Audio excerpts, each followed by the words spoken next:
What does Gas Guru do on his day off? Washes his daughter's car. That's what he does. Oh, and my brother's Bentley as well, so enjoy.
The end product.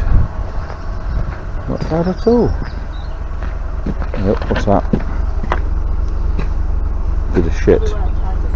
Yeah. It's off the trees and that, innit? Just want that damage repaired done there, and that's about all really. And on the wing there. But she looks pretty cool. Got good tyres all round. Drives superb. And the roof's electric, isn't it? Yeah, I thought so. Yeah. That all works as well, so there you go.